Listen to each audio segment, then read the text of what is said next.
Saludos a todos, ya Buenas tardes, andamos por saludos. acá. Buenas tardes. Don Sergio, buenas tardes, ¿cómo estás? Bien, ¿y tú? Bien, también. Laura, ¿cómo estás? Buenas tardes. Ay, hola a todos. Ahora sí nos pudimos conectar. Saludos a todos los que ahí van ya sumándose ahorita al grupo. ¿Cómo estás, Sergio? Muy bien, Lau, ¿y tú? Bien, muy bien. Bien. Saluda a los que dejaron su cámara abierta, que se llevan un aplauso aquí a Enrique, a Freddy, Daniel, Freddy, saludas, gracias. Viridiana, mira, ya sumó su camarita. ¿Cómo estás? Qué gusto saludarlos a todos. Pues hubo aquí un pequeño detalle con el tema de la conexión, pero ya Zoom y Marco nos salvaron como siempre, entonces Ya estamos. vamos a dar, así es, vamos a dar unos segunditos para empezar a platicar el día de hoy con Marco. Y mientras tanto vamos a seguir repartiendo saludos. Mira, Ernesto muy atento, muy bien. Hola, Ernesto. Amparo también anda por ahí. Humberto.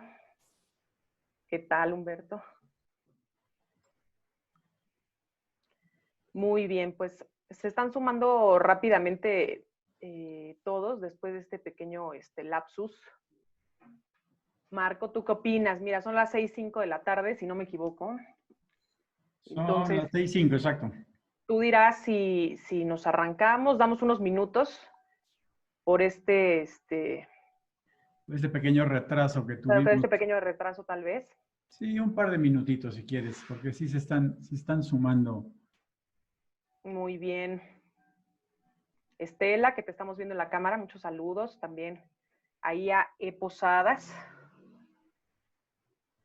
También. Excelente. Pues se va a poner buena la charla de hoy.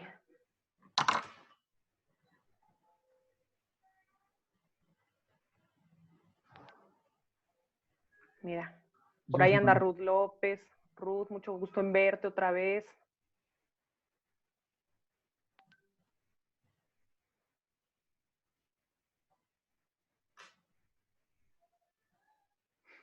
A los 40 empezamos. Órale, me parece muy bien. Mira, así que ya llegue el 40. ¿Listo? Llegó, se está conectando. Y mira, el número 40 fue Marisol Flores. Excelente, pues ya con ella nos arrancamos. Muy bien. Perfecto. Bueno, pues Marco, estés listo. Espero que estés muy listo porque si no, en cualquier caso, ya nos vamos a arrancar el día de hoy. Pues gracias a todos por conectarse. Perdón por este pequeño retraso. Ya saben cómo es la tecnología, que siempre hay alguna cosa que nos puede llegar a fallar. Pero lo que no nos puede fallar es el tema de hoy, mi querido Marco, que es el asunto de la comunicación. Entonces, primero darle la bienvenida a todos los participantes, a los cerca de 40 participantes que tenemos el día de hoy. Seguramente se sumarán algunos más. Un aplauso a los que abrieron su cámara, nos hace más interactivo, nos permite ver un poquito, ponerle rostro a esos nombres que poco a poco nos han estado acompañando en estas sesiones y en estos webinars. Y también los que no gusten compartirnos su camarita, también se vale pues participar en el chat, porque no sé ustedes, pero a mí me gusta mucho como que interactuar, que con sus preguntas podamos ir guiando la conversación con Marco hacia los temas que más nos interesan y que más nos impactan, ¿no? Entonces, bueno, agradecerles a todos su participación, agradecerle, por supuesto, a nuestro presidente Sergio Martín, que ahorita apagó la camarita, pero ya nos la había enseñado, al presidente de Amexicom por, pues, darnos la oportunidad de estar por acá todos reunidos. Hola, hola. Y por supuesto, saludarte a mi colega, saludar a Marco Herrera. Bueno, ustedes seguramente lo han seguido en varios de los webinars, pero para no quiero chotear esto, pero sí quiero darles un contexto de quién es Marco, si me lo permites, Marco, y no te da pena. Marco es un experto en comunicación estratégica, le sabe perfecto al tema de asuntos públicos, al tema de manejo de crisis, a la gestión de cambio, y es un investigador de Latin American Communications Monitor, que es parte del estudio mundial más grande sobre la gestión de comunicación. Muchos de ustedes lo deben de conocer. Actualmente es colega, es vicepresidente de formación y comunicación en Amexicom. Y bueno, pues te doy las gracias, Marco, por acompañarnos hoy para hablar de este tema que es bien importante, que es la comunicación como una forma de mejorar el sistema de cumplimiento. Sabemos que es difícil y que suele haber resistencias institucionales para la implementación, y creo que es bien importante por eso platicar contigo hoy, tú que eres un experto en comunicación estratégica, para que precisamente charlemos sobre esta relevancia y sobre las rutas que podemos tener para ir saltando estas resistencias y lograr el objetivo. Bienvenido, Marco. No, muchísimas gracias, Laura, y muy buenas tardes a todos. Ahora me toca estar en el banquito de los acusados. Así es que encantado de tocar el tema porque justo fue algo que en el webinar pasado se habló mucho y de ahí sale la inquietud de tocar el tema porque yo creo que hoy más que nunca es de gran importancia, ¿no? Y lo estamos viendo a diario en todas las noticias y pues vamos a revisar casos interesantes al respecto.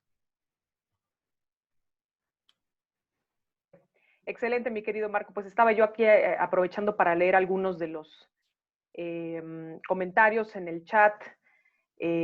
Nos están saludando, por supuesto. Dice que hay gente en la sala de espera. Si hubiera gente en la sala de espera, ahorita la agregamos. Y pues básicamente yo me iría con una pregunta que es fundamental, Marco. Y todo parte de la importancia de la comunicación en la implementación de los programas de compliance, que es realmente lo que nos está reuniendo hoy. Luego ya nos vamos adentrando a algunos detalles, pero sí te pediría que nos compartas desde tu perspectiva por qué tan importante. A mí me parecería lógico que todo el mundo debería tener un plan de comunicación, no sé si me estoy equivocando, pero a mí me parecería lo lógico que lo tuvieran, no sé si existan algunos que no lo tengan. ¿Y por qué? ¿Por qué es importante? Gracias, Laura. Pues sí, mira, desafortunadamente hay muchas empresas que creen que la comunicación es algo que solamente cuando se requiera. Entonces, venimos arrastrando el hecho de que en las empresas muchas veces la comunicación se la encargan ahí a alguien que pasó por ahí y claro, en las grandes corporaciones es algo que es muy importante y de tal importancia que el director de comunicación le reporta a la dirección general. Yo hacía un símil hace poco escribiendo un artículo que estaba publicado en Amsicom que en la regla para gobernar un país, pues nada más hay 3 cosas que hacer. Hacer un plan, repartir el poder y comunicar. Hoy estamos viendo que la comunicación la pusieron al principio y lo demás lo dejaron en óptica gubernamental, pero no nos metamos en esa bronca. Pero si lo ves en la parte del compliance, es muy importante y sobre todo a 3 niveles. El primero es a nivel personal, en donde hoy el oficial de cumplimiento tiene que tener unas muy buenas habilidades de comunicación, liderazgo y negociación para poder interactuar con todos los departamentos internos de la empresa. En segundo lugar, porque es necesario dentro del fin del oficial de cumplimiento y de su área, se tiene que hacer conocer a toda la entidad, a toda la empresa, los planes, códigos y acciones que se van a hacer y que todos los empleados van a seguir. Y eso, la única manera de hacerlo es con comunicación. Y el tercer nivel es cuando hablamos de la reputación, que hoy por hoy también es una de las atribuciones que tiene un oficial de cumplimiento, cuidar la reputación de la empresa. Dado que si no se hace la prevención correcta, se tiene una falla, obviamente ante un incidente por falta de cumplimiento de normas o ya llegando al extremo hasta de un caso penal, pues obviamente esto va a dañar y afectar la reputación de la empresa, ¿no? Entonces, digamos que la habilidad de un oficial de cumplimiento está en esos tres niveles.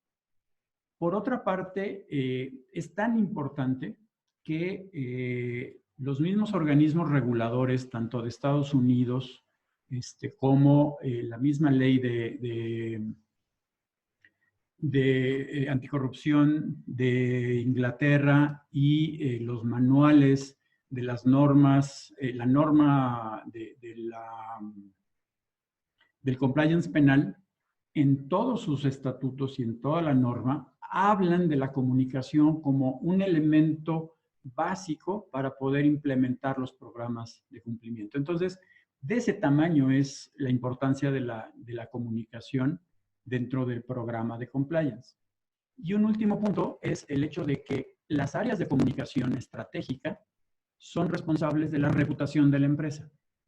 Y entonces da la casualidad que hoy por hoy el oficial de cumplimiento y el director de comunicación social tienen una una obligación y el cuidado de algo en conjunto. Y no necesariamente se hablan las dos personas. Qué bueno que lo mencionas, Marco, y perdón que te interrumpa, porque sabes qué? Que seguramente muchos de los colegas que están ahorita conectados también ha pasado, que luego el tema del compliance officer lo tienen como en una esquinita y no se comunican entre áreas.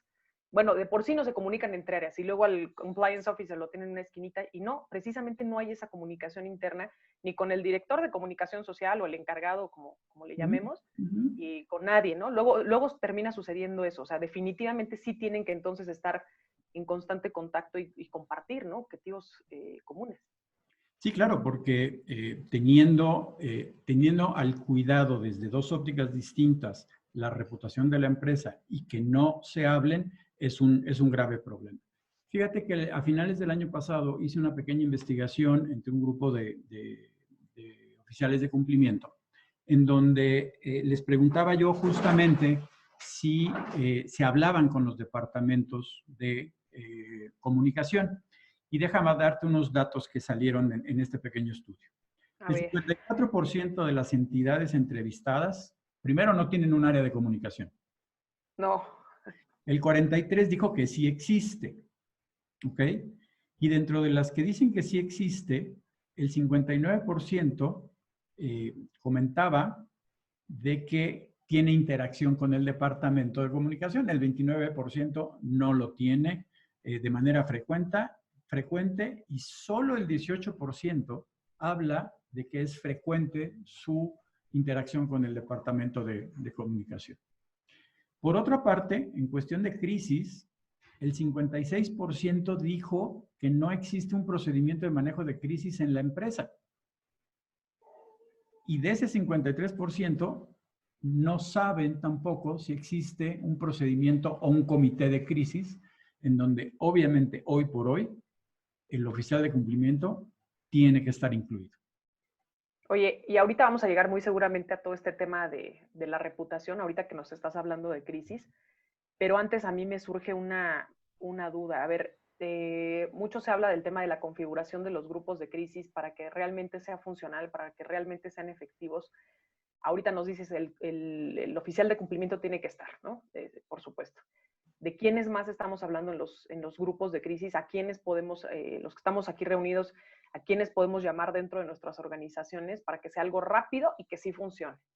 Mira, técnicamente los comités de crisis se crean obviamente desde la dirección general y están al comando de el segundo de a bordo de la empresa o muchas veces del director de comunicación, del director de comunicación, en donde tiene que estar el director de operaciones, en donde tiene que estar, y según la configuración, pero los principales directores operativos de la empresa tienen que estar representados. Antes de que existiera el oficial de cumplimiento, el personaje fundamental también que tenía que estar era el abogado, el representante legal de la empresa. ¿Por qué? Porque hay muchos temas jurídicos. Pero ahora, ya que está instalado y ya que estamos en el normal de que existe un oficial de cumplimiento, lógicamente tiene que estar ahí puesto. Entonces es el abogado, el oficial de cumplimiento, directores operativos, directores de seguridad,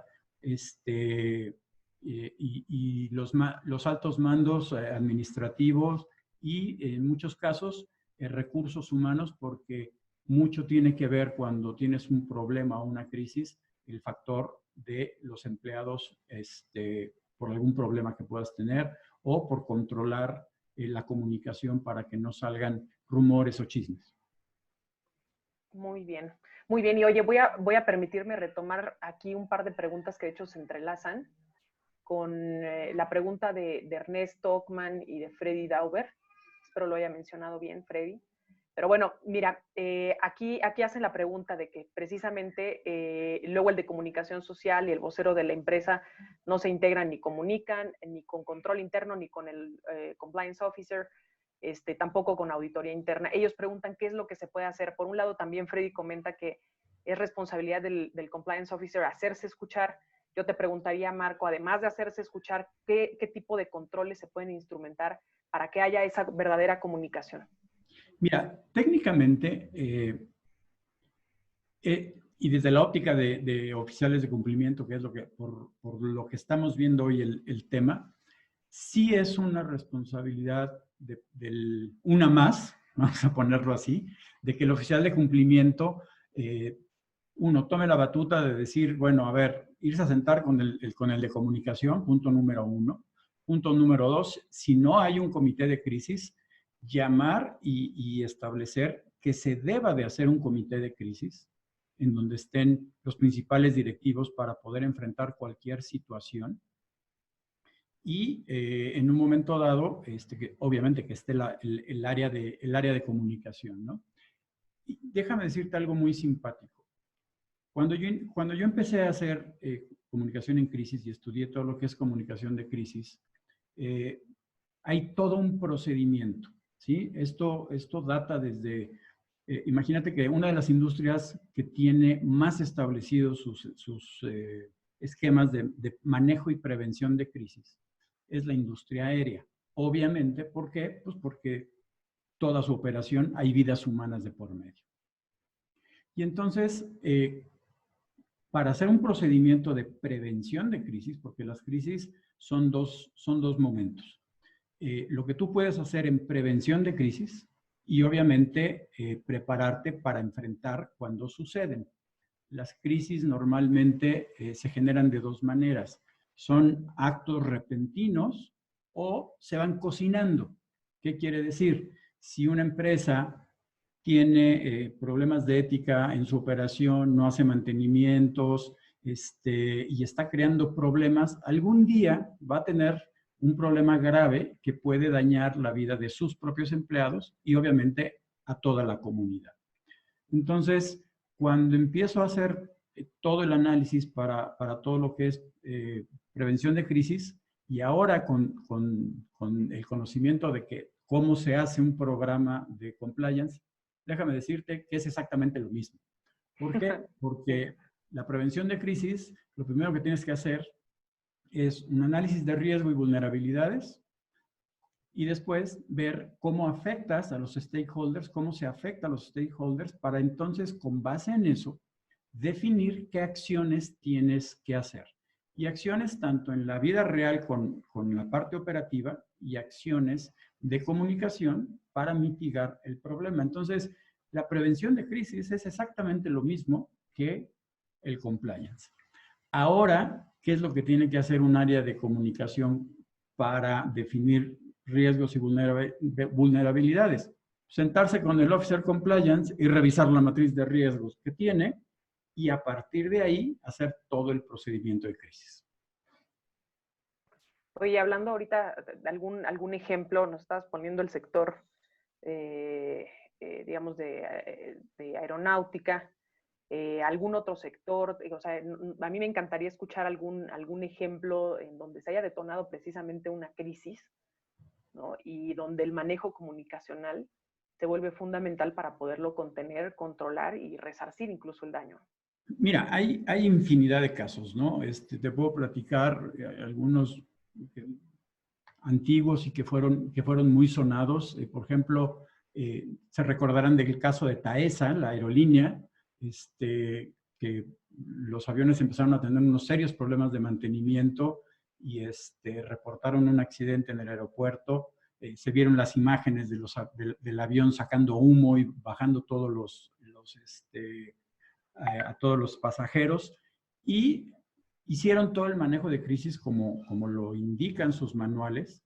El problema fue cuando en un noticiero una aeromoza habló a denunciar a la aerolínea de que ella no iba en ese vuelo porque ella decidió bajarse porque sabía que el avión no tenía mantenimiento. ¿Qué fue lo que sucedió inmediatamente después? Al día siguiente fue requisada la compañía y cerraron sus puertas.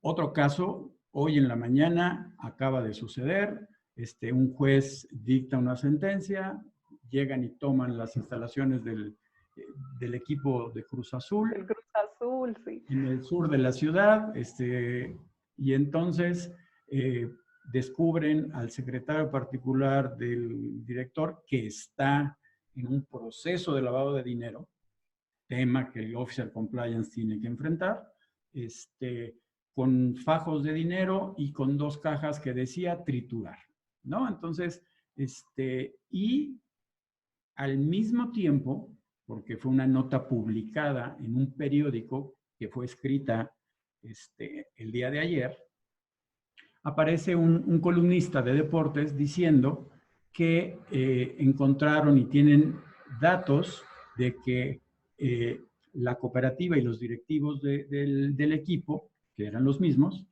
tenían contratado un seguro con una X institución financiera para, si ganaban, les daban $1 millón de pesos o $1 millón de dólares, y si perdían, les daban 40 millones de dólares, ¿no? Entonces, parece ser que el planteamiento de estos directivos era seguir perdiendo para poder ganar más dinero, que eso va a agravar el tema de fraude, lavado de dinero y etcétera, etcétera, ¿no? Entonces, hoy busqué, preparando para la sesión, a ver si la cooperativa o si el equipo habían sacado algún comunicado, alguna aclaración, y absolutamente nada. Entonces, ¿qué significa? Pues los fans del club están abandonados, los stakeholders no saben qué van a hacer, la empresa está intervenida, las cuentas de cheques están intervenidas por la UIF. Entonces, hay todo un problema. Y este es un caso hasta donde puede llegar un tema en donde no se hicieron las cosas correctamente bien y deriva en un problema mayor que está dañando la reputación de la empresa. Oye, Marco, y precisamente, a ver, también aquí mencionaba algo, Sergio, importante. Algunas son fake news, ahorita te pregunto de eso, ¿no? Pero en los casos en los que efectivamente hay un daño reputacional, hay una crisis que daña a la empresa como tal, ¿qué es lo que hay que hacer? O sea, ahorita ya nos mencionaste lo que está pasando con Cruz Azul, no hay nada de comunicación, no se está diciendo nada, no se sabe si es fake news, si es real, qué están haciendo para enfrentarlo, si van a desmentir, etcétera. ¿Cómo debe de reaccionar una empresa ante una crisis que está dañando su reputación? Mira. Y también, y también de la mano un poquito, pues ahondar en esto de qué es la reputación y el daño reputacional, ya que sacaste a colación el caso del Cruz Azul. A ver. Sí, totalmente de acuerdo. Mira, cuando hablamos de reputación, a mí normalmente sumamos o decimos o igualamos la reputación con la imagen, ¿sí? Y déjame aclarar una cosa porque yo creo que es muy importante. La imagen es lo que la empresa construye para generar una buena reputación. Yo creo un logotipo, hago campañas de publicidad, de relaciones públicas, de responsabilidad social, y eso lo mando a mis stakeholders. Esa es mi imagen. La reputación es lo que los stakeholders ven.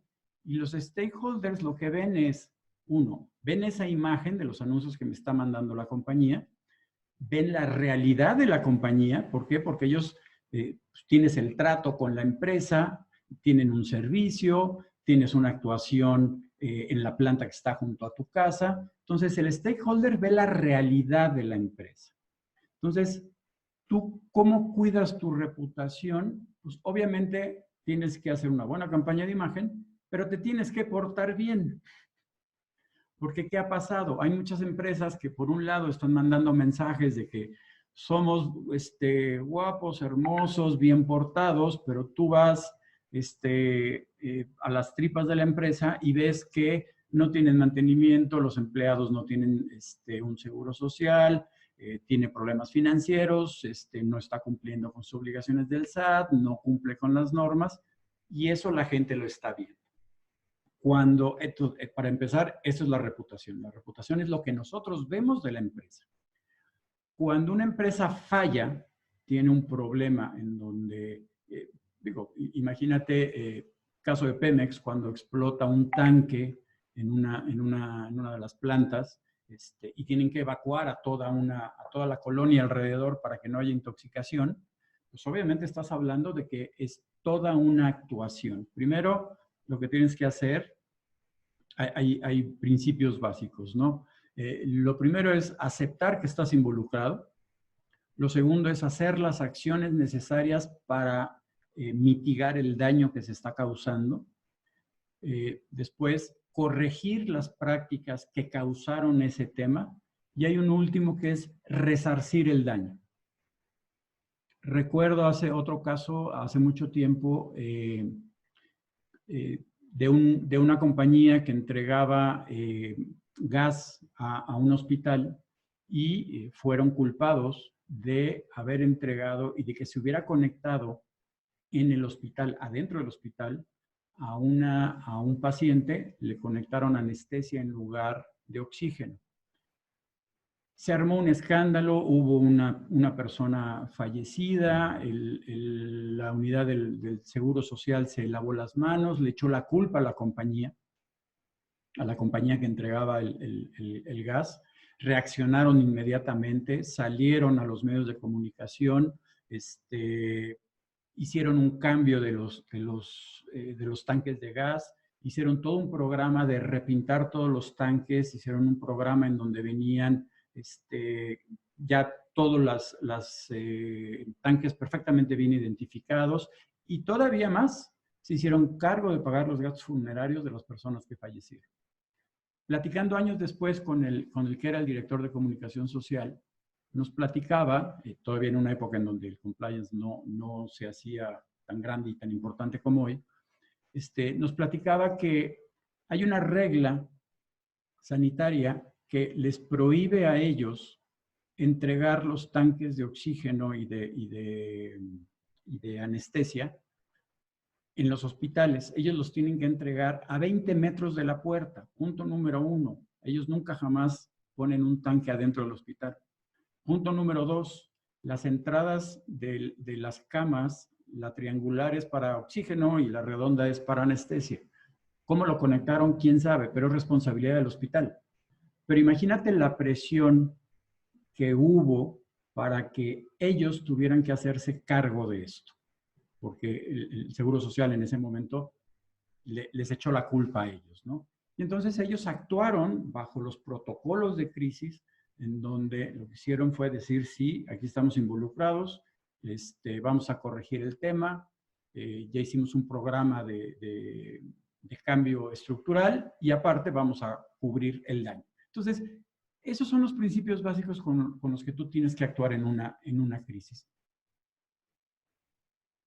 Excelente, excelente, Marco. Pues creo que con estos casos muy prácticos nos estás dando una visión de qué es lo que se tiene que hacer. Aquí varios ya han comentado que efectivamente en el caso, por ejemplo, de Cruz Azul no hubo no hubo una comunicación claramente, no había un plan de crisis, ¿no? Hay otros que nos están preguntando qué sucede, por ejemplo, en el caso del sector gobierno, que por un lado sí generalmente cuentan con un área de comunicación social, pero no necesariamente con compliance officer, ¿no? A lo mejor hay esquemas de control interno, ya sé que se empiezan a desarrollar en algunas dependencias, y si bien a lo mejor no es el tema principal hoy, si pudieras atender esta pregunta y también invitarlos al siguiente foro, nuestro webinar del día 13 de agosto, en el que vamos a hablar de compliance y sector público, para que lo vayan anotando, por ahí los veo ya anotando algunos. Pero Marco, si tuvieras sobre este tema en gobierno, ¿no? La falta que hay de compliance officer también.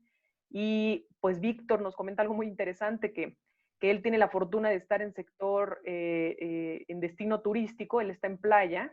Víctor Heredia nos dice que ahí precisamente hay un ejemplo en el que sí se dan los comités de gestión de crisis y que son fundamentales ante amenazas por temporada de huracanes, tan solo por poner un ejemplo, ¿no? Entonces, es muy interesante también el comentario. Marco.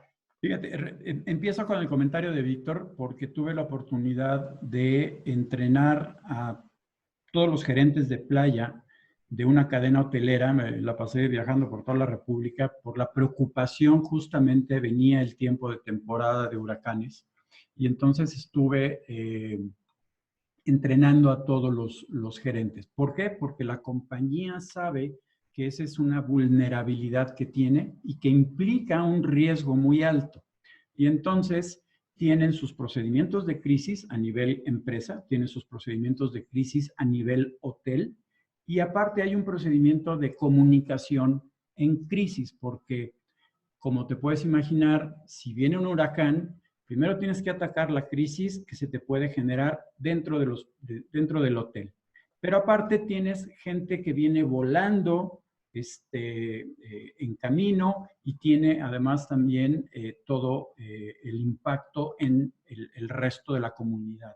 Empleados, gente de mantenimiento, etcétera, etcétera, etcétera. Entonces, sí es muy importante y parte de todo esto, como igual que en los programas de compliance, hay que estar entrenando a la gente, porque a la gente la tienes que entrenar en que entiendan qué es una crisis, entiendan cómo se maneja, entiendan y sepan qué tienen y cómo tienen que reaccionar. Y esto me recuerda a una experiencia que tuve cuando entrené al equipo de vacunas de un laboratorio médico, cuando lo del SARS, me tocó entrenar al equipo de vacunas y hacíamos simulaciones de qué era lo que tenía que pasar. Y fue muy curioso porque la gente, y esa era parte del entrenamiento, ¿no? Llevarlas a un extremo en donde, sabiendo que tú estás en el centro de control de vacunas, encerrado en un búnker, y que afuera la gente está falleciendo por el virus, inclusive tu familia, y que no puedes salir, creamos situaciones de estrés para que la gente aprendiera cómo manejar y cómo entender todo este tipo de cosas. Y esto me lleva a que alguna vez me tocó entrenar también equipos de comunicación de un gobierno, de un estado, en donde hay que entrenar a la gente para que entiendan cómo reaccionar, desde la lógica de comunicación. ¿Qué pasa en el problema? El problema del gobierno es que, por un lado, hay mucha grilla interna. Por otro lado, no sabes si es fuego amigo el que te está creando la crisis, ¿no? Cuando hablamos de desastres naturales, obviamente hay protocolos. Hoy estos protocolos, por suerte, están puestos en las áreas de protección civil. Ellos son los que manejan ese tipo de protocolos. Entonces, todo es cuestión, como en el compliance, todo es cuestión de hacer un plan, de capacitar a la gente, de darlo a conocer y de estar constantemente evaluando riesgos, vulnerabilidades y capacitando a la gente para el manejo. Entonces, por eso me lleva a que las dos áreas, tanto de compliance como de comunicación, son muy parecidas. Son áreas staff reportando a dirección o a comité de dirección. Tienen muchas cosas en común y una de las más importantes es el cuidado de la reputación y el manejo de crisis, efectivamente, ¿no? Oye, Marco, y ahorita que ya tocaste estos temas, ahorita nos diste unos puntos muy, muy claros, pero ahondar precisamente en cómo prevenir las crisis. A lo mejor parece una pregunta muy ambigua, y es la pregunta del millón. Es la pregunta del millón, pero por favor compártenos un poquito de tu perspectiva. Mira, técnicamente lo que se hace es, a ver, soy una empresa, ¿cuál es mi daño más grande que yo pudiera tener? Con un análisis de riesgos y vulnerabilidades. Si soy una empresa en donde el mayor daño siempre es cuando dañas tú la vida humana. Sí, y vemos el caso de hace una semana en donde un camión de dos vagones, estos gigantescos camiones, que hay todo un tema a nivel nacional sobre estos camiones, se lleva en Constituyentes, se lleva de corbata no sé cuántos automóviles y mata a un X número de gentes. O podemos hablar de el camión de gas que estaba descargando gas en un hospital en Coajimalpa y voló toda la cuadra y voló todo el hospital. Entonces, si tu empresa, ¿cuál es tu daño más grande? El que tengas daño de vidas humanas en tus empleados o en consumidores, ¿no? Estamos hablando de la industria alimenticia. Tienes un problema con alguno de los materia prima de tus alimentos, obviamente puedes causar una crisis de intoxicación. Entonces, tienes que preparar y revisar tus vulnerabilidades y tus riesgos, y sobre eso tienes que hacer un protocolo de actuación. ¿Qué pasa en el caso más grave? Me acuerdo que en el entrenamiento de este grupo de gerentes de hospital, llevaba yo un ejemplo a la mesa de un caso de una compañía que hace sillas de bebé y que de pronto se entera que están falleciendo bebés por un problema de la silla, ¿no? Y entonces el problema es cuando te enteras por medio de los medios de comunicación y hoy por redes sociales. Lo vimos con la explosión de Beirut, en donde empezamos a ver primero las imágenes de la explosión, inmediatamente después del daño, después de los heridos, y cuando estábamos viendo todo eso, las autoridades de Beirut todavía no reaccionaban para dar una posición oficial. Entonces, lo que tienes que hacer es medir cuál es tu daño más grande y de manera preventiva definir qué acciones tienes que hacer si eso llegara a pasar. Y haces un protocolo de actuación y vas viendo por cada riesgo y por cada vulnerabilidad cuál es el daño máximo, hacer un protocolo de actuación y decir, si pasa esto, ya sé que tengo que hacer A, B, C, D en cada uno de los casos. Y eso se maneja en el comité de crisis, se hacen prácticas, se practican los casos, porque eso es muy importante. Imagínate una planta de 2,800 empleados, en donde en un turno puedes tener hasta casi 900 empleados. Si tienes un incendio, tienes un problema con una máquina, pues obviamente hay un protocolo. Así como tiene que hacer un protocolo el área de seguridad, tú estás pegado con ese protocolo para ver, el de comunicación está pegado para ver qué actuación tiene que hacer y el de compliance tiene que estar igual de pegado para ver qué tipo de actuación tiene que hacer. Bien, Marco. Oye, quería aprovechar para hacer un ejercicio con los que están aquí pegados con nosotros al monitor. Ven que del lado derecho les sale la posibilidad de levantar la manita. Entonces, les iba a pedir de favor. ¿Tienen preguntas?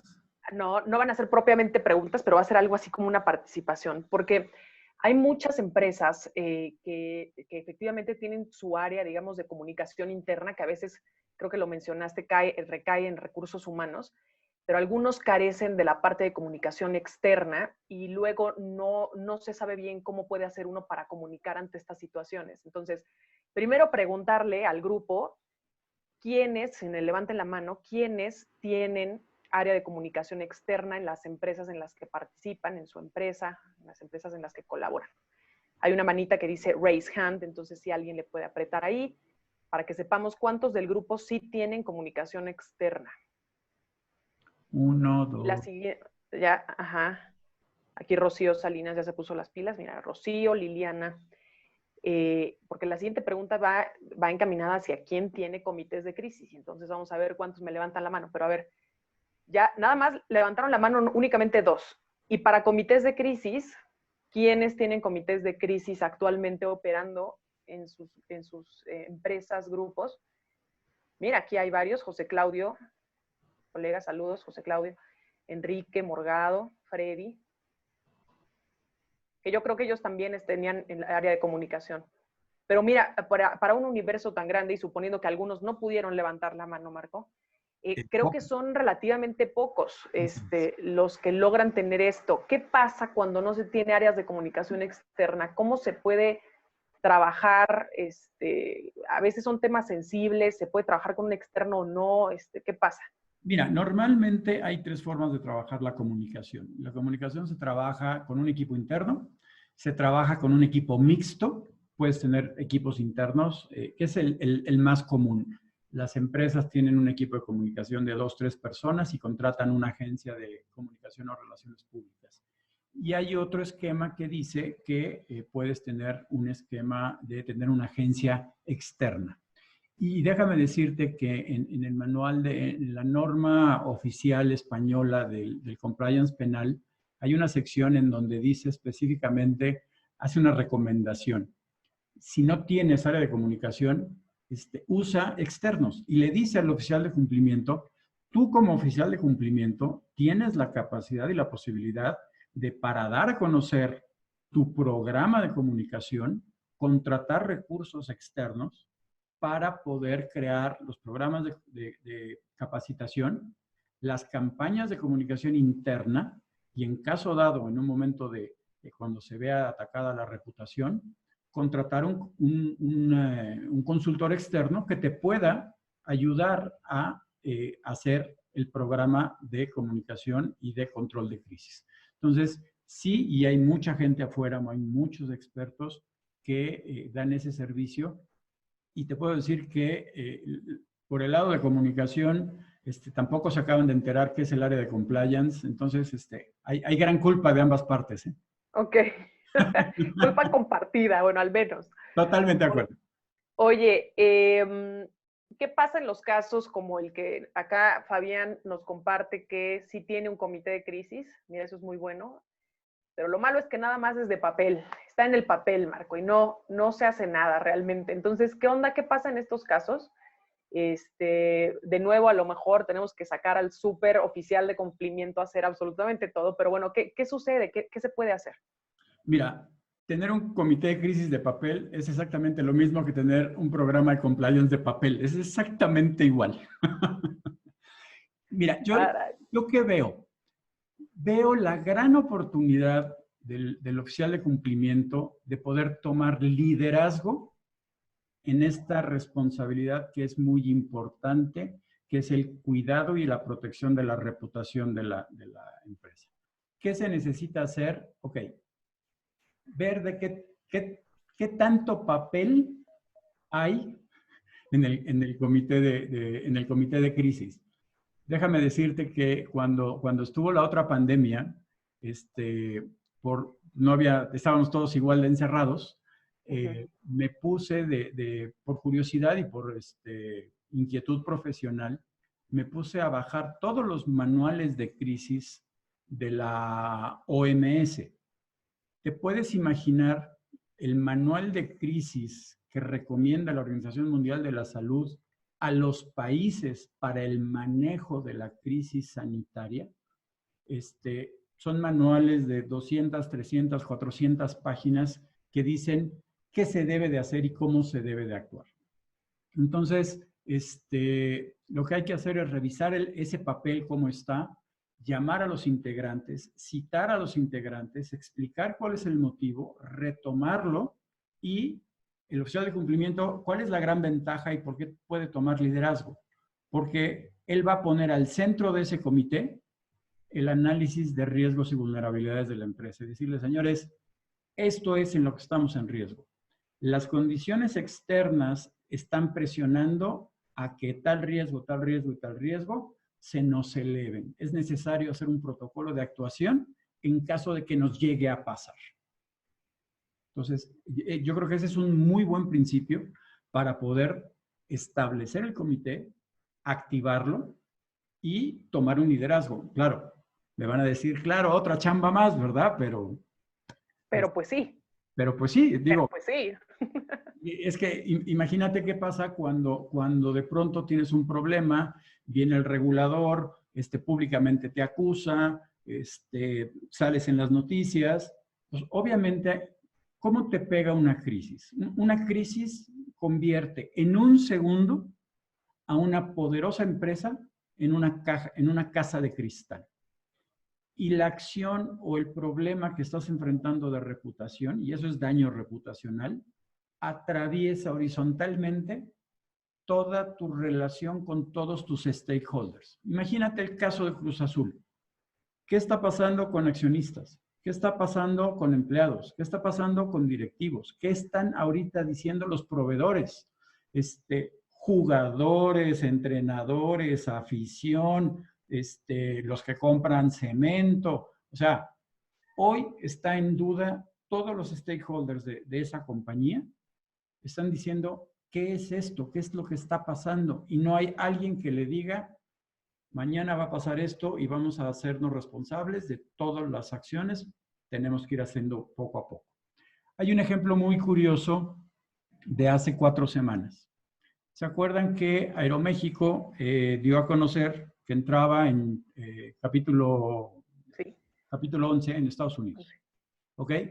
Salió el abogado corporativo salió en su función como vocero oficial a explicar que no era una quiebra y que no se iba a desaparecer la compañía, sino que era la aplicación de un beneficio que hay en los Estados Unidos y en México también, pero acá no lo han tomado, por el cual lo que pasa es que legalmente se declaran en quiebra y ponen tiempos para poder hacer los pagos a los proveedores y ponen en stand-by a sus acciones en la bolsa y una serie de acciones, lo que implica todo esto. Entonces, el vocero estuvo yendo a todos los noticiarios a repetir el mismo mensaje. La compañía está en funcionamiento, los boletos que tengan las personas siguen funcionando, estamos haciendo las operaciones normalmente y a dar toda una serie de mensajes para generar confianza, porque si además de la crisis tienes la desconfianza de tu consumidor y sale huyendo, entonces eso sí te hace que la compañía reviente en 3 días.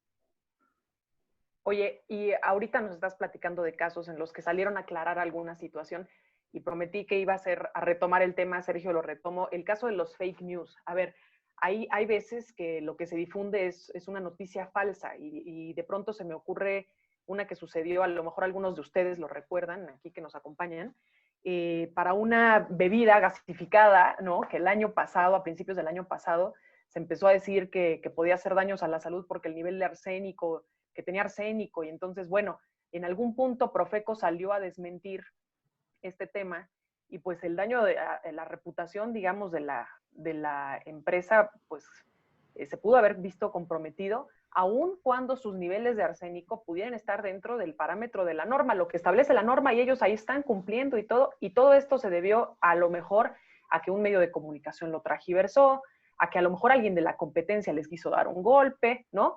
Y se da mucho este tipo de situaciones. ¿Qué pasa cuando hay una afectación a la reputación y se trata de una noticia falsa y son realmente inocentes? Mira, técnicamente, y Sergio nos pone otro caso muy parecido, que yo creo que son iguales. Sea por una fake news o sea por un mandato judicial que te presume culpable y que termina siendo que no lo eres, la actuación debe de ser exactamente igual, ¿no? Desgraciadamente, déjame decirte que se han detectado casos en donde compañías inventan noticias falsas o crean campañas de comunicación para afectar a su competidor. Y esto me lleva a que aquí hay 2 grandes problemas.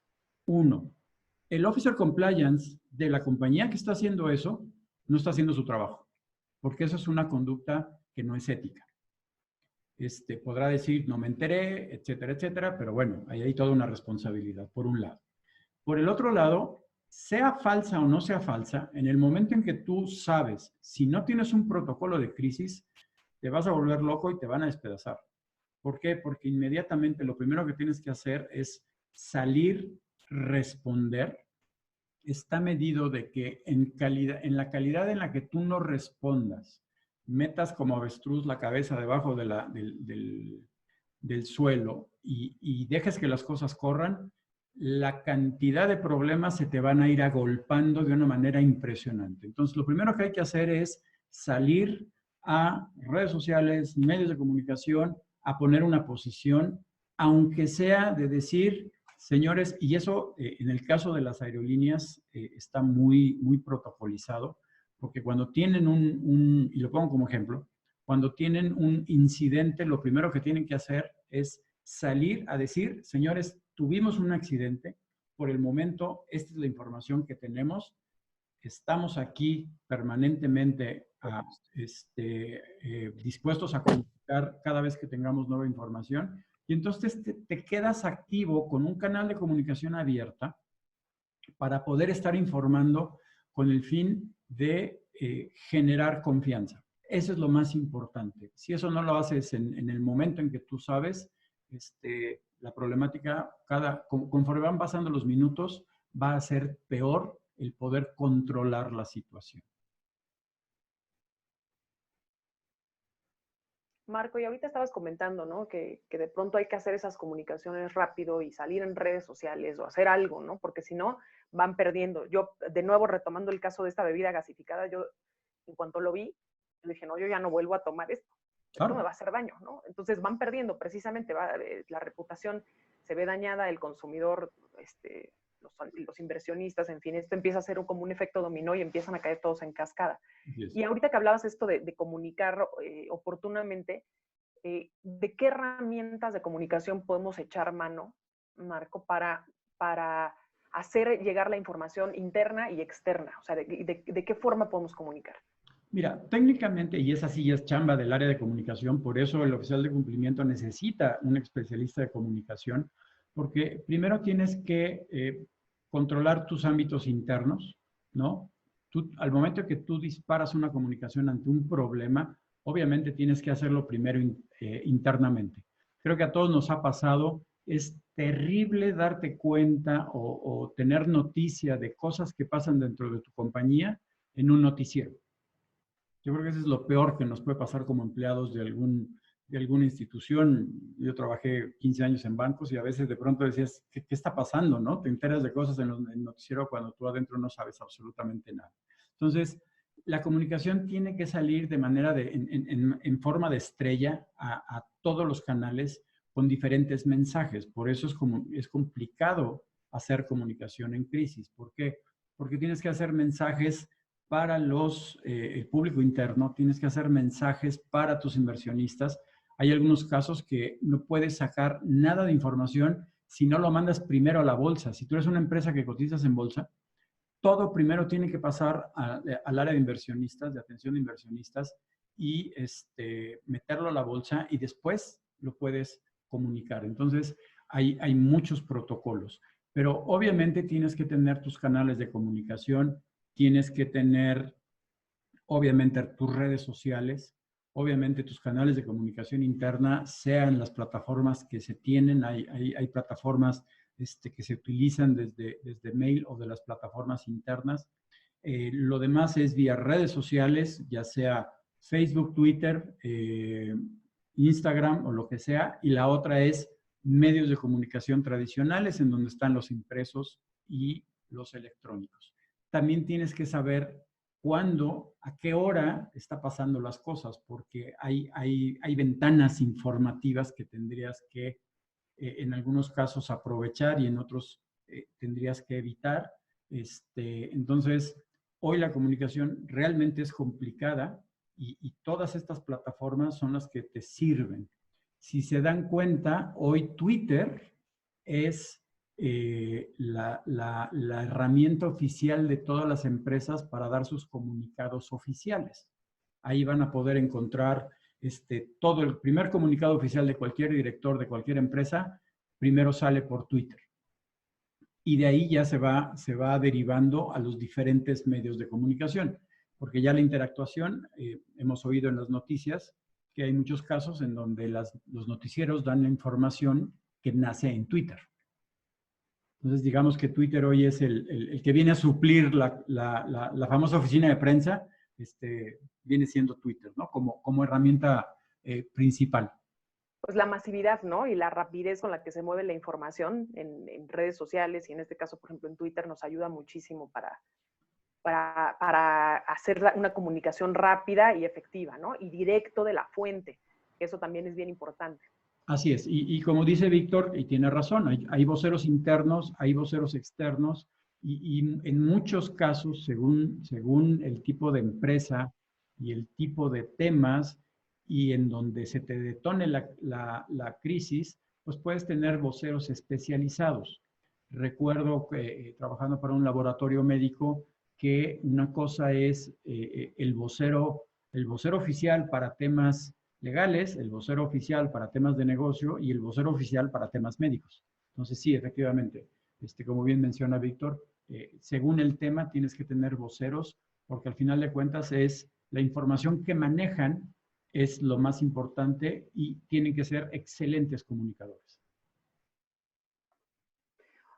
Marco, pues mira, nos estamos acercando ya, nos quedan aquí un par de minutos, obviamente nos encantaría a todos extendernos, pero por respeto a los que tenían el tiempo así cortito, ayúdame a hacer en este par de minutos un cierre sobre la relevancia, sobre los pasos a seguir. Yo también anoté aquí un par de cosas que al final me voy a permitir hacer un breve resumen para los que después de las 7, se pueden quedar. Pero Marco, que salga de ti, venga. Mira, número uno, yo veo las cosas siempre como una oportunidad. Es una oportunidad para los oficiales de cumplimiento tomar el control de la reputación, ayudándose de las áreas de comunicación o de agentes externos. Uno. Dos, el comité de crisis es algo bien importante que, digamos que ante cualquier tipo de evento, va a ser el lugar en donde el oficial de cumplimiento puede tomar el liderazgo para poder solucionar el problema, y es el último reducto de la prevención de crisis, ¿no? O sea, la prevención del riesgo, compliance lo que hace es prevenir los riesgos, sí, pero tu última barrera, digamos la cuarta barrera, ¿no? El tercer frente es el comité de comunicación de crisis para poder hacerlo. Entonces, liderazgo, el comité de crisis y el uso de la comunicación, la capacitación de cada uno de los oficiales de cumplimiento en cuestión de habilidades personales de comunicación, habilidades de capacitación y comunicación para darle a conocer a toda la compañía los programas, el programa de cumplimiento y las acciones y este cuidado de la reputación. Yo lo veo como una gran oportunidad, y que además puede ser una herramienta como para poder justificar de que al oficial de cumplimiento le sigan haciendo caso y le den la importancia a la función. Porque muchas veces lo que me han comentado oficiales de cumplimiento es que dicen, bueno, pues nos tienen ahí aventados en un rincón, somos dos gentes. En este estudio, casi el 40% el oficial de cumplimiento era una persona y las áreas no pasaban de 2 personas. Entonces, cuando tú llegas de una manera positiva, de una manera con preocupación y con una propuesta, creo que el sumar el tema de la comunicación puede ayudar a darle mayor importancia a la función. Pues bien, Marco, yo te agradezco muchísimo. Déjame nada más resaltar algunos puntos para los que sí pueden quedarse después de las 7. Yo me quedo con 4 de las preguntas principales que le hicimos ahorita a Marco. ¿Cuál es la importancia de la comunicación en la implementación de los programas de compliance? Él nos hizo ahí referencia a ciertos niveles y llegó a un tercero, que era el nivel de la reputación, que es bien importante.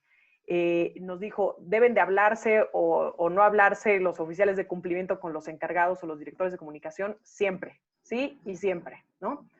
Se habla mucho del tema de la reputación y del daño reputacional. Y él nos dice, ¿qué es la reputación? Es, por un lado, la imagen que proyecta la compañía, por otro lado, la realidad de la compañía. Y ojo aquí también bien importante, porque la percepción que se tiene juega un papel fundamental. Y por último, nos llevaríamos esta, que es qué hay que hacer cuando se tiene un evento o una crisis, digamos, que está dañando una empresa y cómo debemos de reaccionar. Marco nos dice, hay que aceptar que se está involucrado en esta situación, hay que, pues básicamente, hacer acciones necesarias para mitigar, corregir las prácticas y luego resarcir el daño. En todo este esquema de crisis, Marco, nos diste un gran panorama del tema de comunicación, de cómo podemos hacerlo. Es tan solo, pues, una probadita del gran mundo que es la comunicación. Te agradezco mucho a ti, a todos los que nos acompañan el día de hoy. Voy a aprovechar para postear ahorita en nuestras redes sociales, en el chat. Gracias por acompañarnos. Algunos que estuvieron muy interesados en temas de sector público, por ahí que nos hicieron algunas preguntas al respecto. Por ejemplo, aquí Ernesto Ockman, que nos hacía esa pregunta sobre temas de sector público. Los invitamos al próximo 13 de agosto por la tarde. Sigan nuestras redes sociales, ahí vamos a anunciar el próximo webinar. Ahí está en Twitter, Instagram, Facebook y LinkedIn. Ya saben, nos seguimos, somos una comunidad muy padre, una comunidad compacta, pero pues hay que seguirnos retroalimentando mutuamente. Marco, muchas gracias nuevamente. No, al contrario, muchísimas gracias a ti y muchas gracias a todos los que entraron al foro. Espero que haya servido toda la información que tratamos el día de hoy. Gracias. Sergio, también si nos quisieras dar un mensaje de cierre. Bueno, pues nada más agradecerle a todos los participantes, a ti, Laura, por la excelente moderación, a Marco por su experiencia, por siempre decirnos lo que no sabemos. Muchos creemos que el compliance solo es el programa y la verdad es que hoy entendimos que no se trata solo de eso, es un sistema y como sistema se tiene que componer de muchas partes.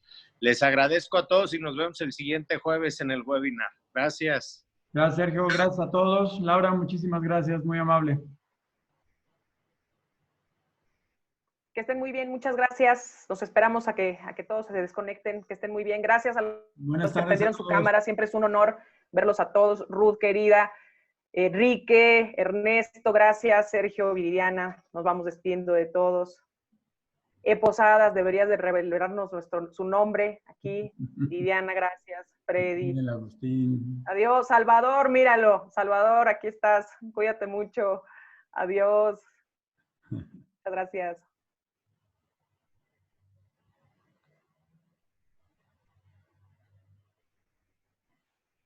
Gracias a todos. No te escuchamos, Posadas, pero muchas gracias. Descubriremos tu nombre, por supuesto. Listo. Listo, Marco. Pues somos los últimos. Que estés muy bien. Un abrazo, querido. Gracias. Que estés bien. Chao. Buenas tardes a todos.